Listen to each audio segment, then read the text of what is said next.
פייסבוק. נכון, אז בבוקר אנחנו מחפשים שם לאנשים שחותכים מחפשים שם לאנשים שחותכים את עצמם בגילוח. איך קוראים לאנשים שחותכים את עצמם בגילוח? אני מחכה להגיד את זה כבר מלא זמן. יניר כהן, שרוט עבור. יפה. אורן האק עם רד בנד אייד. אלי מזרחי עם מגן יער אדום. מאיה רוקח מצחיקה עם ברנשים בחתיכות.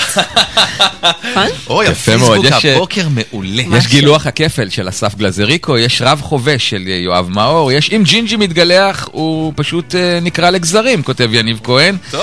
למה לא אמרת שהחותך יפה ממך?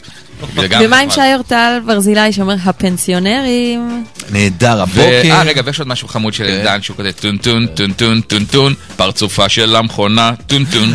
הבוקר אנחנו מחפשים שם לאנשים שתמיד נחתכים בגילוח. כנסו לפייסבוק שלנו, סלוצקי ודומינגז, העמוד הרשמי בפייסבוק. רק החברים שלנו בפייסבוק יזכו בסוף השבוע הזה בדי-ג'יי לאירוע שלהם. מורן שניצר מחברת מוגלי מוזיקה, מתנת עתירה בגש, אירועים מהאגדות. סגרו אירוע בינואר-פברואר ותקבלו די-ג'יי או צלם מתנה לפרטים עתירה CYL. בכלל כדאי לכם להיכנס לפייסבוק שלהם, עתירה בגש, העמוד